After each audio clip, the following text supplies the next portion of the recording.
to Rhinex Students Above and Beyond. My name is Valerie Feit, and I'm the K-12 Enrichment Coordinator for the Rhinex District. Above and Beyond is your opportunity to meet some of the upcoming young people in our community who will one day be our leaders. Today I'm here with Josh Barrick, a junior. He is the founder and president of the Wall Street Club. He's played varsity basketball since he was a freshman, and currently he also plays varsity tennis. Josh spends his free time teaching himself investment strategies and exploring the most effective ways to make money. Welcome, Josh. Thank you for having me.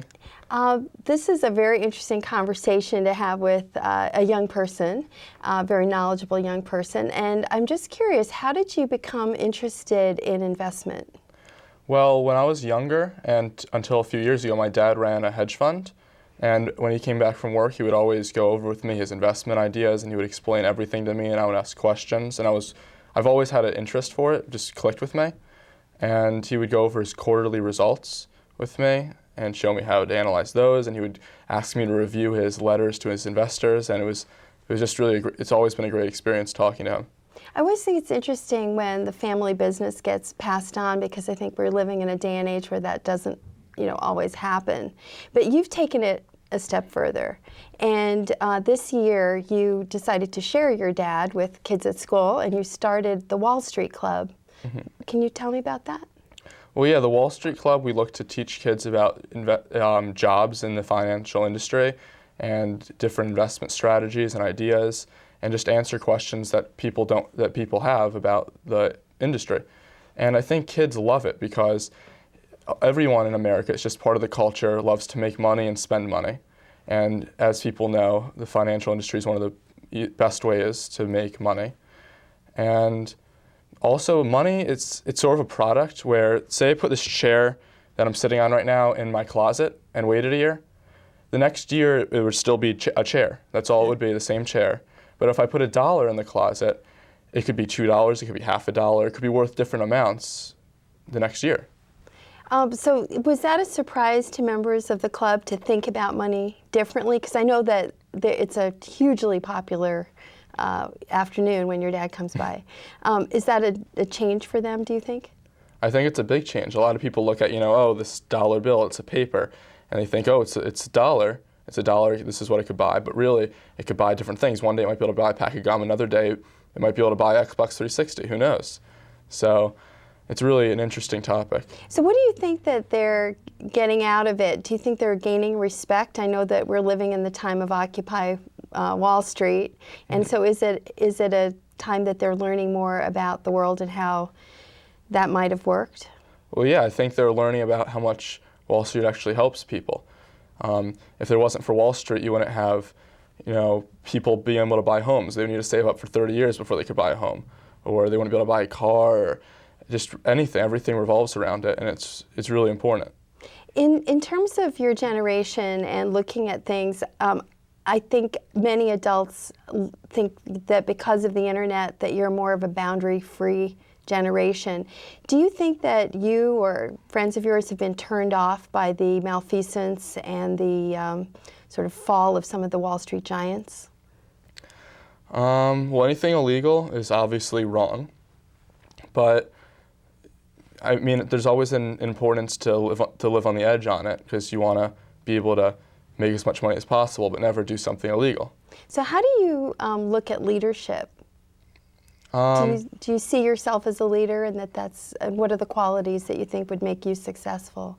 Well, I think just analytical skills and being able to show a good example, I think, is the most important quality of a leader. Not necessarily to order people around or tell them what to do, but I think setting a good example, then people want to follow it and do what you're doing. So is your investment style different than your father's? Yes, okay, so largely. I respect my dad very much in his investment style, but he tends to do very out of the ordinary things. He'll question CEOs, and he'll call people at the company and just start questioning them and talking to them.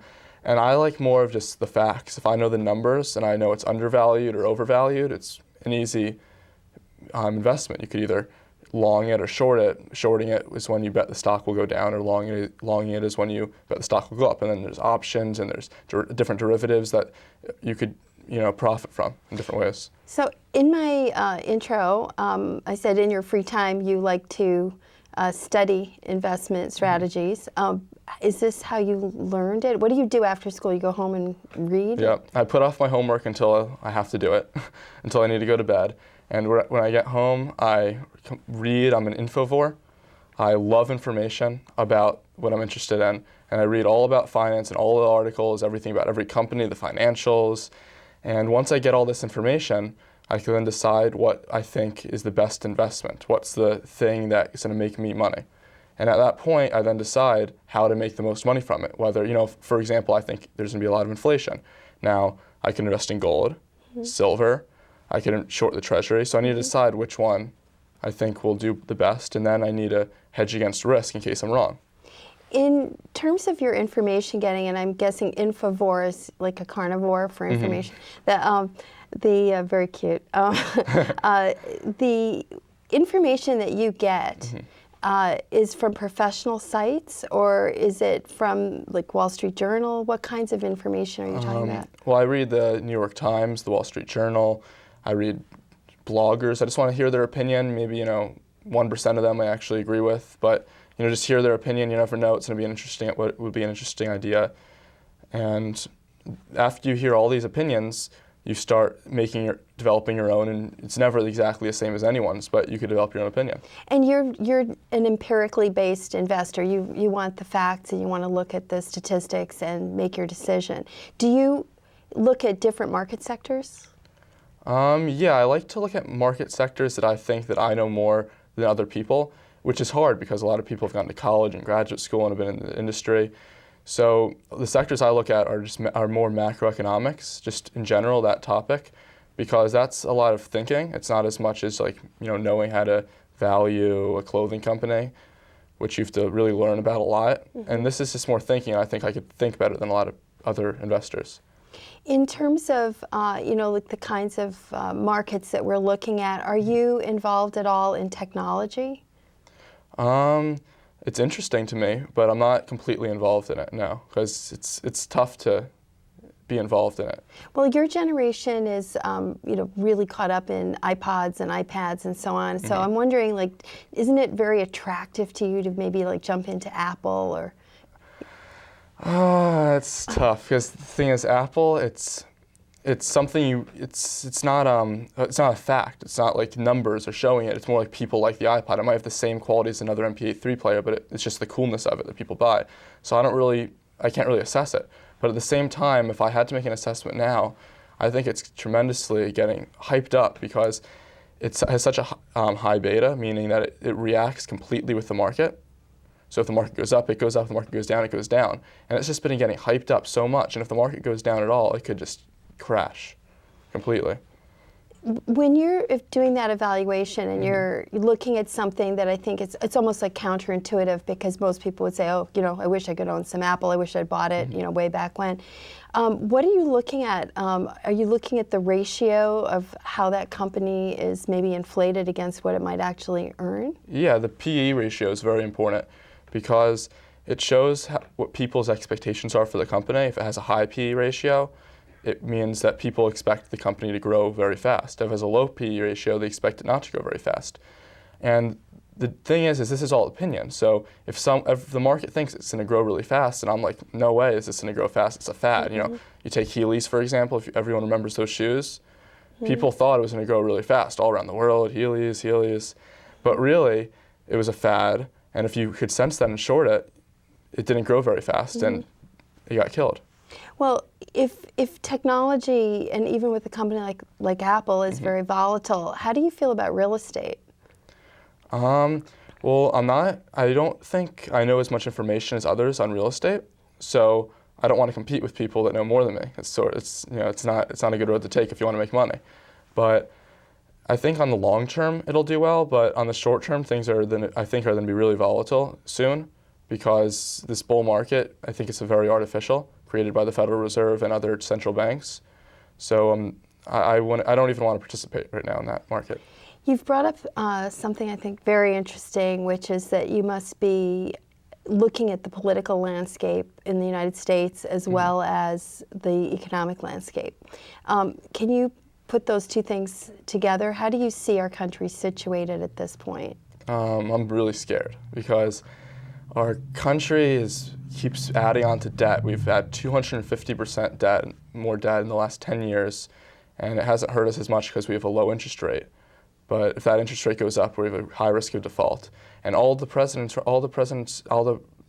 running, the people running for president, whether the Republicans or Obama, all are going to spend a lot of money. Now, Ron Paul, although he has really little chance of winning, I completely would vote for if I could vote. He's definitely the only candidate that actually has a logical idea, in my opinion. In looking at the politics and the economy, one of the major points of contention between the Democrats and Republicans, and this isn't meant to be a big political conversation, we'll get back into but obviously the idea of, you want to be in high finance, so there's going to be an interplay between politics and finance. How do you feel about the bailouts? Do you feel like that was a necessary move? No. I think any bailout is bad no matter what it is, ever, end point. There's no discussion, in my opinion, on it, because the government can't decide what's good to bail out and what's not good to bail out. It's not a hedge fund. It doesn't have a portfolio of good bailouts, not good bailouts. Even though it doesn't really make money on them, it's not what the market wants. If the market thinks this company should be bailed out, someone will bail it out of bankruptcy. They don't need the government to do it. Well, I mean, some of the traditional, stalwart industries in this country, like the auto industry, you think that should have been allowed to go down the tubes? Yeah. Sometimes you need suffering, and although that worked out well for the government, other investments like Solyndra, a solar panel company, worked out badly, and there's probably plenty of others I'm not thinking about, and plenty of others that have done well. But it's not. It's our tax money with some government officials that haven't studied finance that get to decide what to give money to and what not to. It doesn't really make much sense to me. Well, I mean, with Solyndra, and that's a green economy developer that we poured millions of tax dollars into, and then it failed. But that's only one company. And isn't it important to get involved in emerging industries? I mean, you're in a generation where you're going to see a lot of change. Do you think about venture capital and emerging industries? Of course, and renewable energy is a huge emerging industry. But it won't happen unless oil goes up. If oil goes up, then there's opportunity for emerging industry, and people start investing more in it. But you can't have the government deciding what to do it.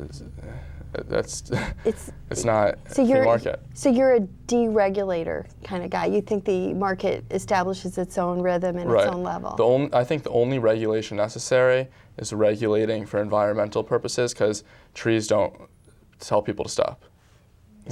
I see. So you would say from the green standpoint, it's really the impacts are more. Right. You need someone to speak for the environment. Okay, so that's good. I'm glad to hear this. I hope your generation thinks that way. When you're looking at this, you just made a really interesting comment about bailout and who's responsible and how the business community has their sort of free enterprise way of dealing with this.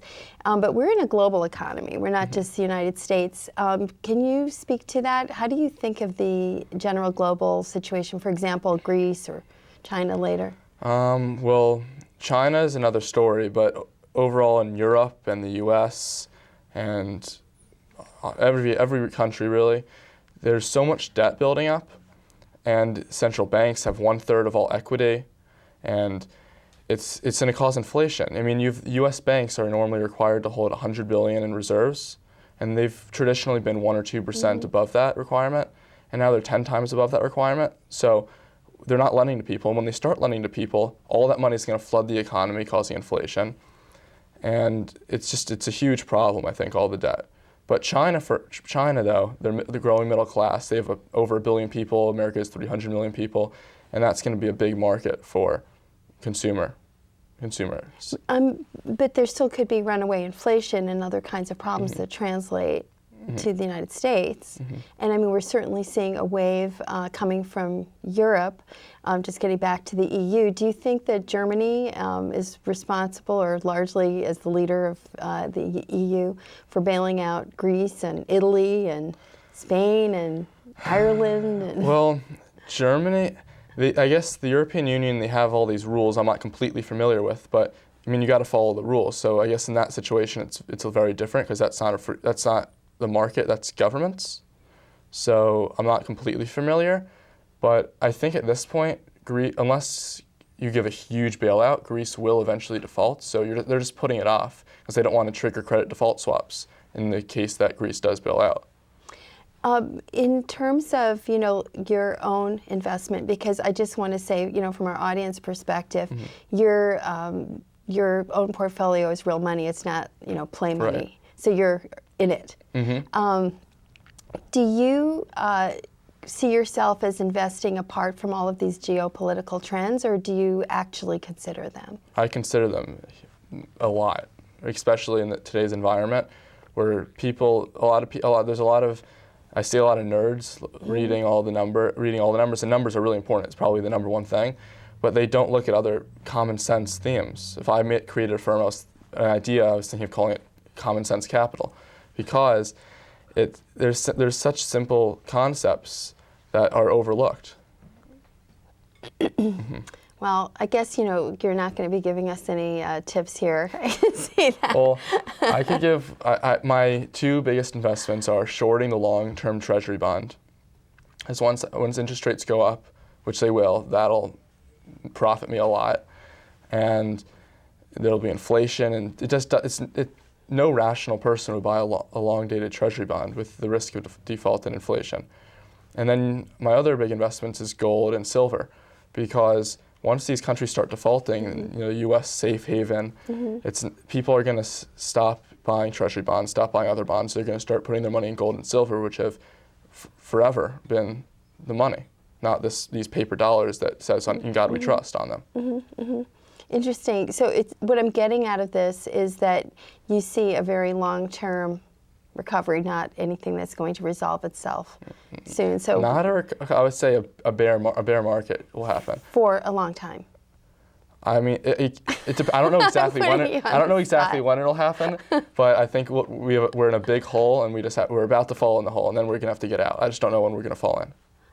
It's so interesting to listen to you, because clearly the depth of knowledge and the way that you think about this has been developed over a long time, not just your father talking to you. You've made a lot of effort on your own.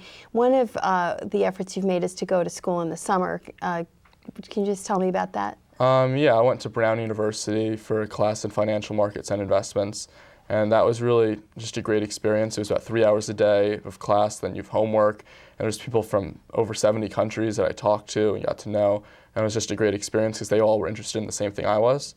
And then after class, I would, of course, go to the professor and talk about derivatives and things that he didn't talk about. So I really wanted to learn more about those topics. In a typical day, if you go to a really intensive summer program like that, and it's interest-based, what do? You get up in the morning and you have what? What happens? You learn about financial markets and investments. I mean, do you have a class and you just sit and listen and have a lecture kind of thing? Yeah, he lectures. It's more of a college class, which I like a lot. And what's really cool about it is it's not like school where I get up in the morning and it's like, oh, I got to take chemistry or one of these things that I'm never going to really use that much. But in this class, I got up and I was always excited to go. I was so excited to go and listen and learn and ask more questions, and I was even excited to do homework. And I loved it. It was really great. So let's kind of segue a little bit. Are you planning to go back? What are you going to do this coming summer? I'm probably going to go to Bentley University for a class on Wall Street 101, it's called, and just build on the information I already know and learn more and talk to the professors. And I'm considering taking the AP Macro and AP Micro classes on my own, just reading the textbook and teaching myself and then taking the exams, but I'm not sure on that yet. But I'll definitely be investing and being an infovore and reading information a few hours every day, at least. In terms of, how you manage, you said earlier you go home and you do this and then you do your homework, but you're a good student as well. So your life is largely playing tennis, basketball, and then obviously you're very passionate about this. In giving, maybe some sort of, I don't know if you're planning to have kids. Are you planning to have kids? Maybe, we'll see. Do you think that you would do the same with your own child? Like, what would you say to a child today that you were trying to give some advice about how to manage their life and find their passion and possibly get involved with making money? I'd say to do what you like to do. I'm very lucky in that I love making money. So I found what I wanted. I love making money, so I found what's best to make money. But if you love doing something else, that's fine. But I think it's really important to be realistic and stick to a realistic goal. Not, a lot of kids like saying, oh, I'm going to be a Hall of Fame baseball player. I'm going to be. These are such small chances. It's not really rational to be thinking that way, in my opinion. Has anybody, and I'm not challenging on this, I think what you're doing is phenomenal, but has anyone ever challenged you on, like, you're too materialistic and all you think about is money? How do you, you obviously have more to you than that, but how do you justify your interest, or do you need to? Well, actually, I don't really like working in general. I don't know many people that love actually working. So I would love to be able to make enough money so that I could, relax and be with a family and be with friends. And, I have so many good friends now. That's one of my favorite things. I love my friends. I've had them for such a long time, since second grade, and I'm a really loyal friend. They're loyal friends to me. And my family, it's really important to me. So I want to work as little as possible. I'm making money as much money as possible while I work. Okay, so I guess we're kind of at the future plans. I mean, you sort of see, like, I think you have a pretty clear vision. Yeah. So you are going to college, right? I wish I didn't have to, but my parents would kill me, and it's hard in this world to get, an investment banking job or a hedge fund job or private equity, one of those jobs, without going to college. Do you want to go to are you going to major in business, or is that something you could maybe do and devote 4 years to bettering yourself, and as a liberal arts major, or is it definitely? I think I definitely want to learn more about business, just because I feel like if I teach myself what I need to know, I was talking about how I'm a good thinker, but other skills need to be developed. If I know that all my skills are now superior to the competitors, then I could just be confident on my own that I'll do better than other people. Are you thinking MBA? It's a tough question. Putting you out there. I like the MBA because you get to make a lot of connections if it's a good one, and you learn a little too. But in my opinion, it's 2 years of spending money that could be making money. So I don't know if it's always the best decision. Well, I suppose you're not really there yet, so you don't you don't really have to worry about it. But let's just take an even longer view, the really, really long view, with what you would like to do. If you could do whatever you want and you didn't have to jump through too many hoops, you could start tomorrow, what would you be doing? I would be running a hedge fund, and along with an LBO firm for leveraged buyouts, because I feel like that's something I would be really good at, leveraged buyouts, but at the same time I could still invest money in a hedge fund, and that would be perfect for me, I think. But I'll have to go through a few loops, maybe investment banking for a couple of years, maybe a hedge fund just to start out, because it's what you have to do, sadly, in this society. You have to pay your dues. Yeah, pay your dues and get there, and then you could do your own thing, and that's what I'll be good at. Well, I must say, Josh, that listening to you, I have absolutely no doubt whatsoever that you're going to be doing exactly what you want with your life, and that we'll probably all be grateful that you're running our pension funds. So, well, that's our show for now, and we are so happy that you joined us. To see previous episodes of Rhinex Students, you can go to LMC-TV's website. Click Videos on Demand, Single and Series Programming, and then Above and Beyond. I want to thank our producer and director, Remy Litvin, an 11th grader at Rhinex High School, and the LMC-TV staff, as well as our wonderful volunteer crew. My name is Valerie Feit, and please join us again when we look at another student who goes above and beyond. And thank you for watching.